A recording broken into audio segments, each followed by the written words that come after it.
दोनों हाथ जोड़ लें, दोनों आंखें बंद।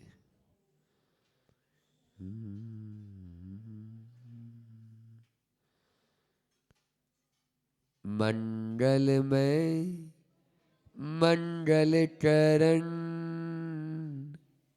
वीतराग विज्ञान नमो ताई जाते भई अरहंतादिमान जो विद्यादि सागर सुधी जो विद्यादि सागर सुधी गुरु हैं हितैषी शुद्धात्म में निरत नित्य हितो ऐसी वे पाप जिस्मृ तुम्हें जल सयाने पूजू उन्हें सतत केवल ज्ञान पाने वंदु उन्हें सतत केवल ज्ञान पाने। बोले कन्नड़ के मूल चंदा प्रभु भगवान की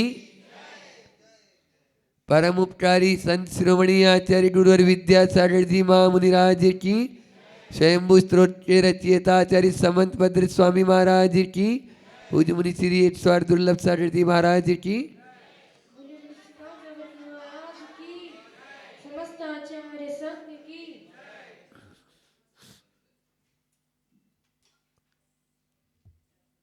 कल तो 26 जनवरी थी और हमारा गणतंत्र कैसा हो इसके उत्तर में हमने बताया था कि गणतंत्र या लोकतंत्र ऐसा हो जो हमारी परतंत्रता है उसको स्वतंत्रता में बदल दे। परतंत्र से हम स्वतंत्र हो जाएं। महाराज जी स्वतंत्र तो 75 साल पहले हो गए, आप अभी परतंत्र बोल रहे हो। हमारी इस फिजिकल स्वतंत्रता से मैं बात नहीं कर रहा, हम मेंटलिटी स्वतंत्रता से बात कर रहे हैं। हमारी स्वाधीन भारत तो है लेकिन चेतना पराधीन हो चुकी है। उस पराधीन चेतना को स्वतंत्र जिस दिन कर लेंगे उस दिन वास्तविक स्वतंत्र हो जाएंगे और उसी दिन हमें मुक्ति की प्राप्ति हो जाएगी। हम भी सिद्ध अवस्था में जाकर विराजमान हो जाएंगे। जब तक कर्म रूपी आवरण हमारे ऊपर है तब तक हम जकड़े हुए हैं। अरे वो तो छोड़ो, कर्म भी हम बांध रहे हैं तो दो तरह से है। एक है कि हमें हमारा ये जीवन चलाना है तो कर्म बंद तो होगा, लेकिन उस जीवन चलाने के लिए हम यदि मान लीजिए अनावश्यक कोई कार्य कर रहे हैं तो वो तो एक तरह से हमारी मूर्खता ही कहलाएगी ना। समझ में आ रहा है? फ्री में मोबाइल मिल गया तो दिन भर से रात भर से हम केवल कान पे ही लगा के रखें तो इससे तो हमारा भारत गारत में चला जाएगा। क्योंकि जो हमारी एफिशिएंसी थी, जो हमारी क्षमता थी, उस क्षमता को हमने कहाँ छपा दिया? मोबाइल में। आज ये हो ही रहा है। क्यों? चाय में मिर्ची डल जाती है और सब्जी में मीठा। तो बोले क्यों? बोले मोबाइल पे बात कर रही थी। उसको ध्यान ही नहीं कि किस चीज में। खाने वाले को भी ये पता नहीं है कि हम क्या खा रहे हैं और बनाने वाले को भी पता नहीं है कि हम क्या बना रहे हैं। वो बनाया जा रहा है, ये खाया जा रहा है, दोनों का ही ऐसे ही चल रहा है। तो यह है सही नहीं। उसी स्वतंत्र भारत के लिए हमने कहा कि हम अपनी चेतना को स्वतंत्र कैसे बनाएं। तो हमने 4 बिंदु आपको दिए थे, अभी रिपीट कर रहा हूं क्योंकि ऐसा तो है नहीं कि हम एक बार पढ़ लें सो याद हो जाए। बार बार याद उसको दोहराएंगे तभी याद होता है। कि सबसे पहला पॉइंट हमने दिया आपको, भारत को भारत का रोल मॉडल बनाएं। भारत को भारत का रोल मॉडल बनाएं। हमें दूसरे की आवश्यकता नहीं, हमें अपने आप में ही हम रोल मॉडल हैं। हम दूसरे को सामने रखकर अपने को रोल मॉडल बनाना चाह रहे, वह कतई ही नहीं, वह मूर्खता है। फिर दूसरा दिया था सांस्कृतिक चेतना या अपनी सांस्कृतिक निष्ठा को जगाएं। तीसरा था स्व भाषा हो, स्वरोजगार हो, स्वावलंबन के साथ हम स्वदेश की ओर बढ़ें। और चौथा दिया था कि राष्ट्रीय चारित्र का निर्माण करें, इसके माध्यम से भारत प्रतिभा रथ बन सकता है। भारत को हम वापस उसी स्थान पर स्थापित कर सकते हैं जहां विश्व गुरु था। फिर उसके बाद में शाम को भी पाठशाला के माध्यम से यहाँ पर जब हमने शाम को पाठशाला ली तो हमने कल देशभक्ति के ऊपर ही रखा और छोटे छोटे बच्चों को बोला कि आपको जो भी देशभक्ति के ऊपर तराना आता है वो गाना है। देशभक्ति के तराने, उसका नाम हमने दिया और बच्चों ने बहुत ही अच्छा, चाहे वो ए मेरे वतन के लोगों हो और चाहे वो आप कर चले हम फिदा अब जहाँ पर वतन साथी हो, इस प्रकार से वतन के लिए उन्होंने बहुत कुछ गाया जो वर्तमान में भी आप लोग गा रहे हैं। हमने एक ही बात बोली थी, भारत शब्द आना चाहिए या वतन शब्द आना चाहिए, बाकी वो आई वाला शब्द नहीं आना चाहिए, क्योंकि वो हमारी माता के लिए गाली है। वो हम उसको अपने मुख से बोलना भी पसंद नहीं करते, इसलिए आई बस उतना ही बोलता हूँ, क्योंकि आई हमारी माँ होती है। आई आई बोलते हैं ना मराठी में, आई यानी, तो इसलिए हम आई बोल देते हैं। उसका आई ले लिया, हम गलत में से भी सही ले लेंगे लेकिन उतना ही लेंगे। उसके आगे जो शब्द लिखे हुए हैं उसका आप डिक्शनरी में अर्थ देखेंगे तो आपके कान फ्यूज हो जाएंगे, यानी कन्फ्यूज नहीं, कान ही फ्यूज हो जाएंगे। समझ में आ रहा है? तो फिर हमने हाइकू दिया था, खेती बाड़ी है भारत की मर्यादा, शिक्षा साड़ी है। आचार्य श्री जी को मैंने सच में मैंने एक आर्टिकल लिखा कि वास्तव में राष्ट्र संत की उपाधि हम सबके सामने लगा भर देते हैं, लेकिन सच्चे राष्ट्र संत हैं आचार्य विद्यासागर जी महाराज। समझ में आ रहा है? क्योंकि वो रात में सोते हैं या आराम कर रहे हैं, उस समय भी वो केवल राष्ट्र की ही चिंता करते हैं। और आपको बता दें, मोदी जी के दिमाग में वो वहां से चाबी भर देते हैं। भले ही मोदी जी आए चाहे नहीं आए, वो जो सोचते हैं दूसरे दिन मोदी जी उसका ऐलान लाल किले के ऊपर कर देते हैं। वो सोचते डोनेगढ़ में और वहां पर मोदी जी का दिमाग घूमता है उधर।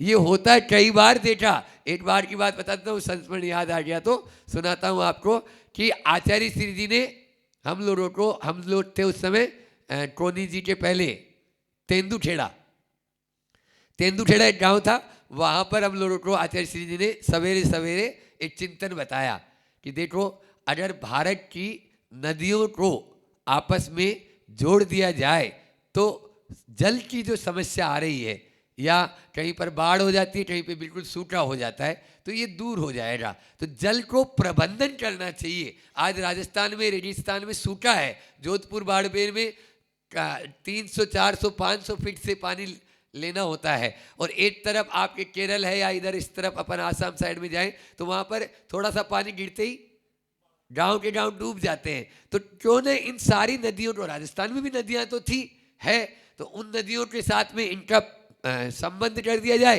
तो ये जल प्रबंधन हो जाएगा। इस प्रकार की बात की, और दूसरे दिन ही कोई प्रोग्राम में कहीं मोदी जी गए थे, वहां पर 30,000 करोड़ रुपए जल प्रबंधन पर खर्च किए जाएंगे, ये मोदी जी ने ऐलान किया। बोलो, 30,000 करोड़ रुपए जल प्रबंधन के लिए बजट का बात थी। बजट, उस समय बजट निकल रहा था, बोले जल प्रबंधन के लिए इस साल जो है सबसे ज्यादा राशि केवल जल प्रबंधन पे लगा जाएगी, जिससे नदियों को आपस में जोड़ दिया जाए और जहां पर सूखा है वहां पर भी हरी भरी दिखती रहे धरती चारों ओर। ये है गुरु जी का। और गुरु जी ने इसी भावना के साथ में लगभग 650 हाइकू, जो अभी मैंने बोला खेतीबाड़ी, ऐसे अनेकों हाइकू दिए, चाहे वो आपके जो है उड़ना भूली सोने की चिड़िया तू उठ उड़ जा, फिर पीछे भी देखो पिछलग्गू न बनो, पीछे रहोगे, खान पान हो, मर्यादित शिक्षा से खानदान हो। ये सब आपके रिलेटेड काय से हैं? भारत को प्रति भारत बनाने से रिलेटेड। अतिसंधान, अनुसंधान नहीं, संधान साधो। ये भी उसी के लिए कि हम दौड़ तो रहे हैं, लेकिन किधर दौड़ रहे हैं ये मालूम ही नहीं।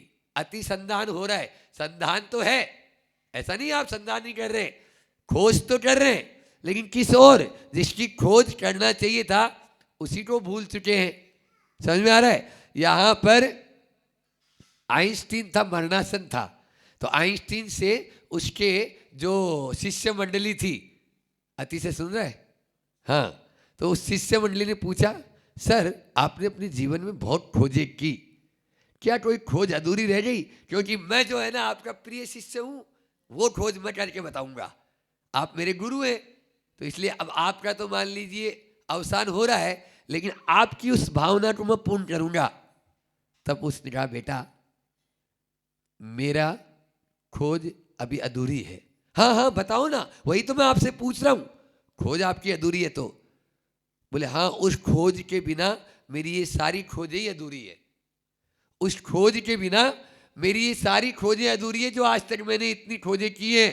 बोले क्या है, वही तो बताओ। उन्होंने कहा कि जिस खोज के पीछे मैं आज तक पागल बना रहा, वो खोज अधूरी है। मेरी आत्मा की खोज आज तक पूर्ण नहीं हो पाई, बस उस आत्मा की खोज यदि मुझे हो जाए तो फिर मेरी ये सारी खोजें पूर्णता की ओर हो जाएगी। आत्मा की खोज के का अभाव में सारी खोजें अधूरी होती है।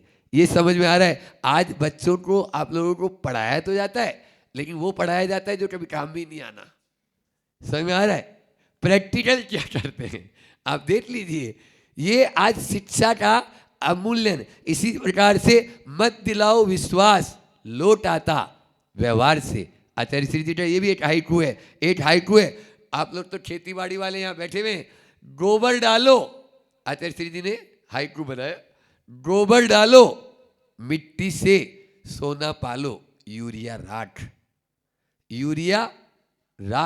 यूरिया ने राख कर दिया चारों तरफ, सब मिट्टी को ही यानी जो ने बर्बाद कर दिया है, और आज उसी के पीछे सब पागल होते चले जा रहे हैं। इस प्रकार से भावुक नहीं, एक और सुना देता हूं, भावुक नहीं अभिभावक, पालक है ना, पालक, वो पालक भावुक हो जाते हैं, तो भावुक नहीं अभिभावक, भाषा भारती बोले, भाषा भारती बोले। इस प्रकार से अनेक यानी भाषा से संबंधित हो, चाहे भूषा से संबंधित हो, चाहे भोजन से संबंधित हो, चाहे भेषज से संबंधित हो, चाहे भावों को पलटने से संबंधित हो, इन सबको लिए आचार्य भगवान ने अनेक हाइकू दिए हैं, जिनके माध्यम से हम भारत को फिर से वापस सोने की चिड़िया बना सकते हैं, सोने का शेर बना सकते हैं। ऐसा गुरुदेव का इशारा रहा, बस उस पर चलने की आवश्यकता है। आज क्या है कि हम उस पर यानी केवल मात्र जयकारा तो बहुत अच्छे से लगा लेते हैं, लेकिन जैसे ही चलने की बात आती है तो भूल जाते हैं। आपसे कहा जाए कि आप भैया एक दिन का उपवास कर लो, नहीं करेंगे। हम भी कहेंगे नहीं, सोच आज चल अब फास्टिंग की बात नहीं करेंगे। समझ आ रहा है? अब कौन सी फास्टिंग की बात करेंगे, सुन रहे हो? अब आप करो कि आज एक दिन हम व्हाट्सएप नहीं चलाएंगे, बोलो, करो। इस आप मीडिया फास्टिंग की बात करो। अभी जो इस समय जो चल रहा है फेसबुक, आज एक दिन फेसबुक नहीं देखेंगे। कौन कह रहा है आपको भोजन नहीं छूटता? मत छोड़ो, जो आप है एक दिन हम मोबाइल को हाथ नहीं लगाएंगे, आधा दिन नहीं लगाएंगे, 1 घंटा नहीं लगाएंगे, ये भी तो फास्टिंग है ना? बोलो, फास्टिंग नहीं है क्या? इस फास्टिंग को देखो ना, तो ये जो फास्टिंग यदि आपकी है, जो मीडिया है आज जो देश में यानी जो है पूरा का पूरा, तो इसके माध्यम से, उस फास्टिंग के माध्यम से भी आप पाप से बच सकते हैं, बचेंगे ही। और अभी इसकी बहुत ज़रूरत है। आप भोजन भले ही 3 बार कर लो, 4 बार कर लो, 10 बार कर लो, लेकिन इस फास्टिंग की बहुत ज़्यादा ज़रूरत, क्योंकि एडिक्ट तो हो गए, सपोकेशन होने लगता है। यदि एक दिन मान लीजिए नेट बंद हो जाता है तो उसके बाद में आदमी का दम घुटने लगता है, 2-4, हाँ, वो बार बार एक ही बात देता है कि ये क्यों नहीं। आप देखो, जब भी आप मोबाइल उठाते हो, एक बहुत बड़े उद्योगपति ने मेरे से ये बात कही थी, महाराज जी आजकल के बच्चे होते हैं तो क्या, आप जब भी मोबाइल उठाएंगे सबसे पहले आप व्हाट्सएप खोलेंगे कि किसी का मैसेज तो नहीं आया, किसी ने कुछ कहा तो नहीं। बोलो, ये होता है या नहीं होता है? वो उसी के ऊपर ही जाएगा। तो इसका मतलब आपने अपने दिमाग, दिल और दिमाग में इस बात को बैठा लिया, अरे आप तो छोड़ो, नई उम्र के हैं, बूढ़े बूढ़े लोग भी 90 साल के, 95 साल के भी लोग उसी को ही चला रहे हैं। तो इसके माध्यम से यह इलेक्ट्रॉनिक हो, चाहे प्रिंट मीडिया हो, चाहे और कोई दूसरे हो, इनके इसको भी फास्टिंग करना सीखें। अभी आज जो है फेसबुक है, इंस्टाग्राम है और इंटरनेट आदि जो भी आप लोगों के चलते हैं, बहुत सारे झुंझुने हैं, इस झुंझुने में फंक्शन बहुत सारे होते हैं, तो उनके माध्यम से आप आगे बढ़ सकते हैं, तभी अपने जीवन को भी सफल बनाएंगे। आपको ये मालूम है कि ये हिंसा होती है, इससे नहीं होती है, ये मालूम ही नहीं है। ये भी एक प्रैक्टिकल बता देता हूँ। आप आज प्रवचन हमने लेना तो था ये वाला स्वयंभू स्त्रोत का, लेकिन विषय पात्र अनुसार हो जाता है, जैसे महाराज जी हमारे बोलते हैं, तो उसी अनुसार। तो आज आपको बताएं, हम लोग धुलियान में थे। धुलियान कहाँ है? जो उस तरफ बांग्लादेश और इस तरफ भारत। तो भारत में जब पश्चिमी बंगाल में जब पूर्वांचल की ओर जाते हैं, आसाम की ओर, तो धुलियान एक गांव आता है। 8 सिस्टर वहाँ पर 8 गांव हैं, और शिकरबंद जैनियों के 8 बड़े बड़े मंदिर हैं, और वहाँ पर जैन समाज भी है बहुत अच्छी। तो वहाँ पंच कल्याण था, गए धुलियान में, तो वहाँ पर आपके क्या होते हैं बड़े पेड़, नारियल, नारियल के बहुत बड़े बड़े पेड़, लेकिन उसमें नारियल नहीं, बहुत हजारों की तादाद में पेड़, लेकिन नारियल नहीं। पूछा गया ऐसा क्यों हुआ? तो पता लगा कि ये रिसर्च किया कि महाराज जी पहले बहुत नारियल आते थे, लेकिन अब नहीं आते। क्यों नहीं आते? देखा गया कि वहाँ पर 3 बड़े बड़े टावर जो है, चाहे वो आपके मोबाइल के टावर होते हैं ना, वो खड़े हो गए आजू बाजू में। उन टावर की जो वेव्स है, उसके कारण वो पेड़ बांझ हो गए। बांझ मतलब उनमें नारियल उत्पन्न करने की क्षमता ही नहीं रही। आप बिल गेट्स से पूछ लो, आप सैमसंग कंपनी के मोबाइल वाले से पूछ लो, आप एप्पल वाले से पूछ लो, मेरे पास आर्टिकल्स रखे हुए ऊपर देख सकते हो आप लोग, सबके सबकी। एप्पल ने क्या कहा, एप्पल के मालिक ने, और उसने अपने मतलब यानी बेटों को भी वो चीज़ नहीं दी। तो इसके माध्यम से यानी अनेकों बीमारियां फैल रही है, और भयंकर से भयंकर बीमारियों का कारण है।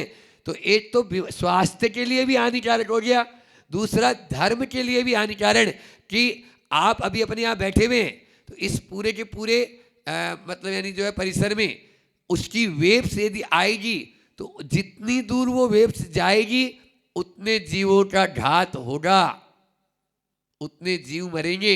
आपने यहाँ से अमेरिका फोन लगाया, तो अमेरिका तक के यहाँ जितने जीव हैं जो उसके बीच में बाधा को प्राप्त होंगे, वो सबके सब चपेट में आएंगे। गर्भवती महिलाओं से विशेष रूप से दूर रखने के लिए कहा गया मोबाइल को। समझ में आ रहा है? हाँ, गर्भवती महिलाएं होती ना, उनको, और इससे बच्चे अपंग होंगे, लूले लंगड़े होंगे, उनके वो यानी एबनॉर्मल रहेंगे, उनकी यानी मानसिकता अलग रहेगी। इसलिए बहुत सारी चीज़ें, क्योंकि वो बहुत ही ज़्यादा नाजुक चीज़ है, बच्चा जो है अभी बहुत नाजुक है, और उसकी उस स्किन पर, उसके मस्तिष्क पर उसका विपरीत प्रभाव पड़ता है। कैंसर जैसी भयंकर बीमारियां भी इसके माध्यम से हो रही है, होती है। आचार्य श्री जी और हम लोग एक वन गांव दमोह कुंडलपुर के पास में है, वहाँ पर हम लोग थे। आचार्य श्री जी की हम भैयावर्ती कर रहे थे। जब भैयावर्ती कर रहे थे तो गुरुदेव जो है उन्होंने ऊपर देखा, और बहुत अच्छा गांव जिसमें 2 तालाब बड़े बड़े दोनों तरफ। तो जैसे ही ऊपर ऐसे नज़र उठा के देखी, क्योंकि आचार्य श्री तो हमेशा नीचे ही नज़र रखते हैं, ऊपर उठाते ही नहीं वो तो हम लोग अभैयावर्ती डर रहे, वो अपना नीचे गर्दन किए हुए। लेकिन जैसे ही ऊपर नज़र उठाई और वो 2 टावर दिखे उनको, तो उन्होंने अपने माथे पे यूँ हाथ लगाया। हमने बोला ऐसी क्या बात हुई गुरु जी से? बट आचार्य श्री क्या हुआ? बोले यहाँ पर भी 2 दुश्मन आ गए। क्या बोले? यहाँ पर भी 2 दुश्मन आ गए। बोले अच्छा कौन से? तो बोले इतना बढ़िया गांव है, लेकिन ये 2 जो है ना टावर खड़े हो गए, ये दुश्मन है। समझ में आ रहा है? तो इसके माध्यम से तो महाराज जी अभी वर्तमान में तो उसके बिना चल ही नहीं सकता है। सारा का सारा उसी के ऊपर ही आधारित हो गया, चाहे ऑनलाइन हो चाहे वो हो। तो भैया जिसको जरूरत है उसके लिए तो ठीक। अब जो छोटा सा बच्चा है उसके लिए क्या? एक बार मैंने शिक्षा और संस्कार पर बड़वानी में प्रवचन किया था, तब मैंने कहा था कि 2.5 साल का बच्चा, क्या बोल रहा हूँ कान खोल के सुन लो अब आज आप लोग, 2.5 साल का बच्चा उसके अंदर में 5 लाख उसमें हिंसा के दृश्य देख चुका होता है। 2.5 साल का बच्चा 5 लाख हिंसा के दृश्य देख चुका होता है और 25,000 रेप के केस उसमें देख चुका होता है। बोलो क्या है ये? 2.5 साल का बच्चा है और 2.5 साल की उम्र में 5 लाख हिंसा के केस देख। क्या उसके लिए वो मोबाइल जरूरी था? बोलो ना। अब आपको एक उदाहरण बताता हूँ अति से। तुम्हारा जैसा ही मेरा एक भक्त है, पंकज नाम है, ललितपुर का नाम ले रहा हूँ, भोपाल में रहता है, देख लेना कभी जाके, उससे मिल लेना। उसके जब गर्भ में बच्चा आया माँ के, तो शादी हुई, बहुत अच्छा, रांची में साथ में रहे लगभग 8-9 महीने। वो पंडित जी थे, तो उन्होंने कहा क्यों अपन टेलीविज़न और मोबाइल को हटा दें तो चलेगा? तो पत्नी ने कहा हाँ क्यों नहीं चलेगा। और आप एक केवल छोटा वाला वो जो आता है ना डिब्बी, 400-500 रुपये का आता है वो, इतना सा, अब तो कोई हाथ ही नहीं लाता आजकल उसको, तो वो यूँ ही मिल जाते हैं फ्री में भी, तो वो वाला, तो बोले वो मैं रख लेता हूँ, मेरा काम चल जाएगा। वो बहुत बड़े पद पे है भोपाल के अंदर, बहुत बड़े पद पे आज वो, तो भोपाल यूनिवर्सिटी में। तो वो बोलता है उसने मोबाइल उसका यानी 7 साल या 8 साल का बच्चा हो गया, आज तक मोबाइल उसको छूने ही नहीं दिया। मोबाइल और टेलीविज़न को औने पौने भाव में बेच दिया कि घर में टेलीविज़न होगा ही नहीं तो देखेगा क्या। अपन दोनों भी संयम से रहेंगे और वो भी रहेगा। तो पहले, क्योंकि श्री कृष्ण को जन्म देने के लिए माता पिता को पहले श्री कृष्ण बनना पड़ेगा। समझ में आ रहा है? हाँ, श्रवण कुमार को जन्म एक श्रवण कुमार की माँ और पिता ही दे सकते हैं। कंस को जन्म देने वाले पहले खुद कंस हैं, तो उनके यहाँ से श्रवण कुमार कैसे पैदा हो जाएगा बताओ? कभी 3 काल में नहीं हो सकता है।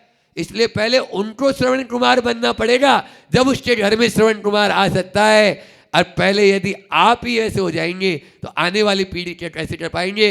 ठीक है, विद्यासागर जी महाराज कहते हैं जैसी संतान विद्यासागर जी महाराज ने कल्पना की, वो संतान हम लोग न उत्पन्न हो पाएगी, न कर पाएंगे, कुछ नहीं कर पाएंगे। लेकिन आप लोगों ने विवाह किया है तो आप लोगों के ऊपर ये जिम्मेदारी है कि आपने विवाह क्यों किया है। वैसी संतान की कल्पना करो जो आचार्य श्री जी चाहते हैं। बस वो संतान भारत को दे दो, भारत सोने की चिड़िया नहीं सोने का शेर हो जाएगा। इतनी तो बात है, बस वो चीज आपको देना है। और उसके लिए आज मैंने आपको 8-10 हाइकू दे दिए। उन हाइकू को आपको याद रखना है कि उड़ना भूली सोने की चिड़िया तू उठ उड़ जा, पीछे भी देखो पीछे लड्डू न बनो, पीछे रहोगे खान पान हो, मर्यादित शिक्षा से खानदान हो, अति संदान अनुसंधान नहीं, संधान साधो मत दिलाओ विश्वास, लौट आता व्यवहार से, गोबर डालो मिट्टी में, मिट्टी से सोना पालो, यूरिया राख, और अभिभावक अभिभावक नहीं, भाषा भारती बोले, भाषा भारती बोले, हमारा कल्याण हो सकता है। इसी के माध्यम से मैं अपनी वाणी को विराम देता हूँ कि आप लोग भी उस प्रकार की कल्पना करें, क्योंकि वर्तमान में मैं आत्मा और परमात्मा की बात करता भले ही करते हैं और करेंगे, लेकिन हमारे गुरुदेव के टेबल पर भी जाके देखोगे तो अब समय सार वहाँ नहीं मिलेगा, जय धवला धवला सचखंडागम नहीं मिलेगा, प्रवचन सार नहीं मिलेगा। क्या मिलेगी? पुस्तक मेरे सपनों का भारत, गांधी जी, मेरे सपनों का भारत गांधी जी, हमारी मातृभाषा, ये पुस्तकें हैं। हाँ, 18वीं शताब्दी में तंत्र ज्ञान और विज्ञान पढ़ो ना, हमारी ये बच्चियां बैठी हुई है। कम से कम एक साइट है 108 गुरुवाणी, लिख लो 108 गुरुवाणी, उस पर जाओ, ब्लॉग स्पॉट भी है और ये आपका ऐप भी है। उस 108 गुरुवाणी पर 500 पुस्तकें डली हुई है। कितनी? जो गुरु जी को पसंद आई सोने की चिड़िया और लुटेरे अंग्रेज, भारत में गरीबी और अंग्रेजी शासन, ये मैंने उसमें डाल दिए सब। आहारी औषधि है, अनुभव हजारा, किस प्रकार की उसमें यानी जो है पुस्तकें, बहुत सारी पुस्तकें, उपवास चिकित्सा, ये सब डली हुई है। और ये जो अभी मैंने कहा कि आपका एक्स्ट्रा फास्टिंग हो मोबाइल आदि का, वो भी उसमें पूरा का पूरा लेख आदि डले हुए हैं। अपन इसका इस्तेमाल अच्छे के लिए कर सकते हैं, सीमित समय के लिए करेंगे तो हमारे लिए अच्छा रहेगा। इतना ही रखते हैं। बोलिए अहिंसा परमो धर्म की, आचार्य गुरुवर विद्यासागर जी महामुनि राज की।